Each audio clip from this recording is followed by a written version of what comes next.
Dieses Video zeigt den Metronom Regionalexpresszug im Modell und Vorbild sowie den Umbau der Pico Steuer- und Personenwagenmodelle auf Dreileiter Wechselstrom inklusive des Einbaus einer digital schaltbaren Innenbeleuchtung.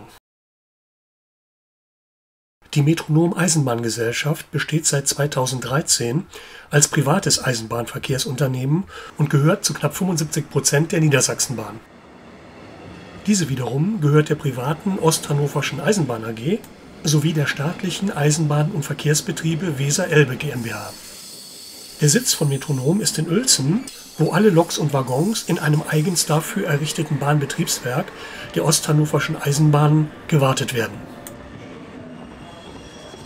Eingesetzt werden Loks und Doppelstockwagen der Firma Bombardier, die allerdings alle dem Fahrzeugpool des Landes Niedersachsen LNVG gehören. Der Betrieb wurde im Dezember 2003 auf den Strecken Hamburg-Bremen und Hamburg-Uelzen aufgenommen. Inzwischen reicht das Streckennetz bis in den Süden Niedersachsens nach Göttingen. Eingesetzt werden Loks der Baureihen 146 und 147 sowie Doppelstocksteuerwagen der 4. Generation.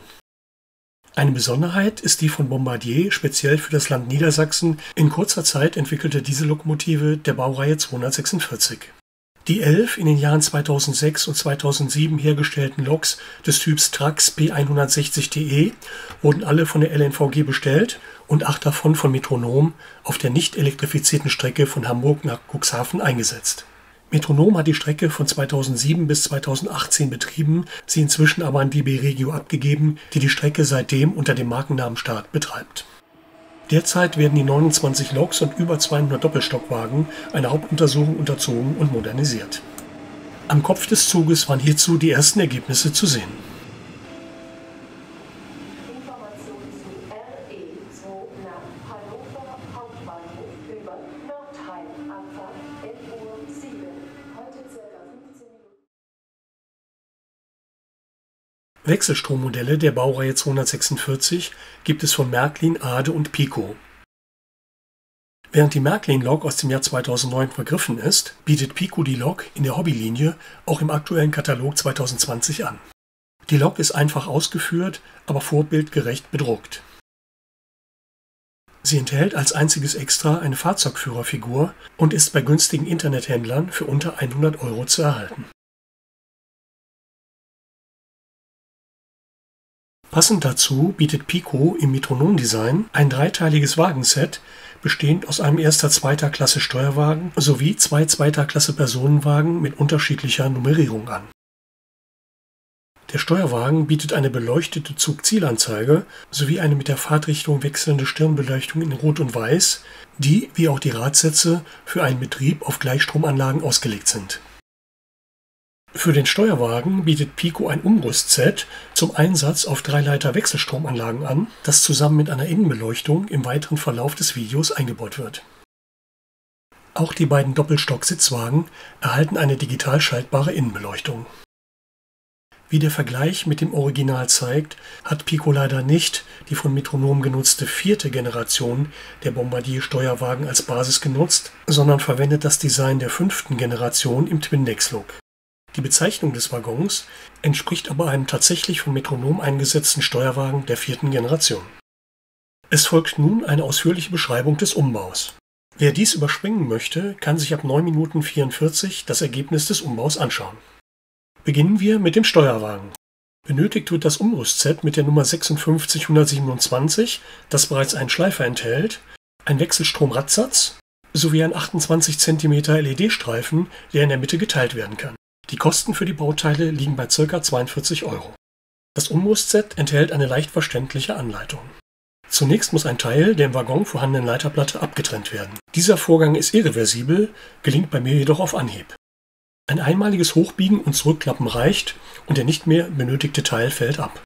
Sollte dennoch etwas schiefgehen, gibt es bei Pico für 14 € eine Ersatzplatine. Um den Nachrüstdecoder auf die vorhandene Platine zu stecken, ist bereits in der Packung des Steuerwagens ein schwarzer Clip enthalten. Das rote und das schwarze Kabel für die Stromversorgung werden an die Lötpunkte WR und WL auf der Leiterplatte gelötet. Das orangefarbene und das graue Kabel, die auf der Rückseite des Nachrüstdecoders angelötet sind, habe ich nicht verwendet. Nun werden die 5 auf der gegenüberliegenden Seite des Decoders angebrachten Kabel auf die Leiterplatte gelötet, und zwar beginnend mit dem weißen Kabel bei A1. Die Reihenfolge der übrigen Kabel wird entsprechend dem Nachrüstdecoder beibehalten.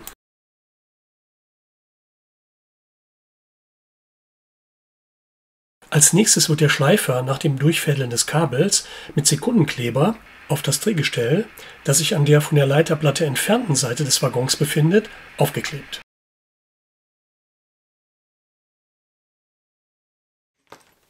Für die Innenbeleuchtung habe ich einen LED-Streifen von DigiKeys ausgewählt, der mit 2 Stromversorgungen ausgestattet ist und in der Mitte geteilt werden kann. Die beiden Teilstücke können für das Ober- und Unterdeck verwendet werden. Die Helligkeit der LEDs kann über ein Potentiometer stufenlos eingestellt werden.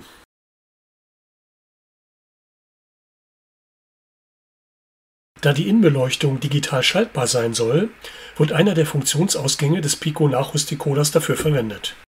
Die beiden Leuchtstreifensegmente werden dazu parallel an die Lötpunkte A4 und F+ angelötet.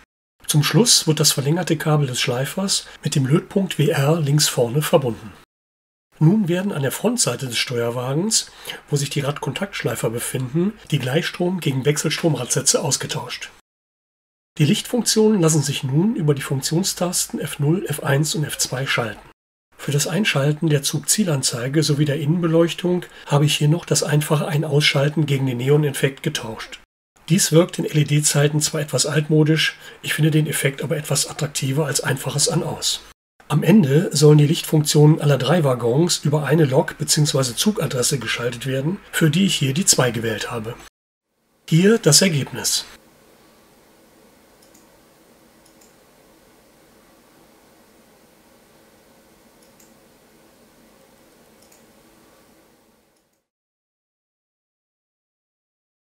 Nun zum Einbau der Innenbeleuchtung in die beiden Personenwagen. Benötigt werden 2 kurze Mittelschleifer, 2 Radkontaktschleifer, 2 Wechselstrom-Radsätze sowie 2 unterschiedliche LED-Streifen. Da die Beleuchtung digital schaltbar sein soll, verwende ich den DigiKeys DR110G-Streifen mit Funktionsdecoder. Dieser wird pro Waggon einmal benötigt. Dazu kommt noch der vom Steuerwagen bekannte Leuchtstreifen ohne Decoder, von dem für die beiden Wagen je eine Hälfte genutzt wird. Die Kosten des Materials für beide Wagen liegen bei ca. 70 €.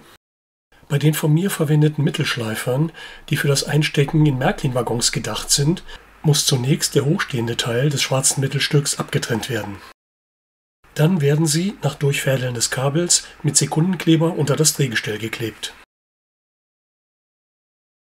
Unter dem anderen Drehgestell werden, ebenfalls mit Kontaktkleber, die Radkontaktfedern befestigt.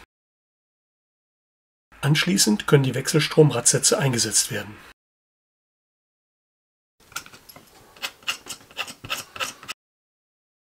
Zur besseren Lauffähigkeit kann ein bisschen Öl nicht schaden.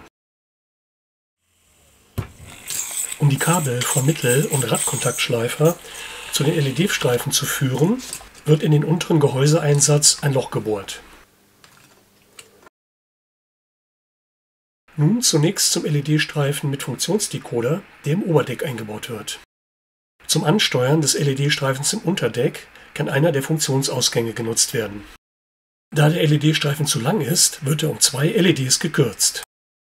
Um dadurch aufgetrennte Verbindungen wieder zu schließen, müssen auf der Rückseite 2 Lötpads überbrückt werden. Die beiden Kabel der Stromversorgung werden an die dafür vorgesehenen Kontakte gelötet. Der LED-Streifen ohne Funktionsdecoder wird in der Mitte geteilt und jeweils eine Hälfte für je einen der Wagen verwendet.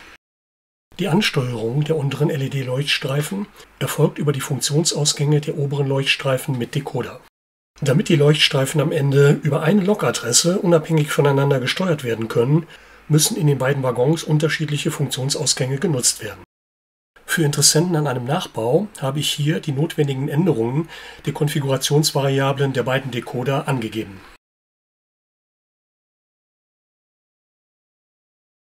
Im Ergebnis können nun alle Lichtfunktionen der Waggons unabhängig voneinander über eine Lokadresse geschaltet werden.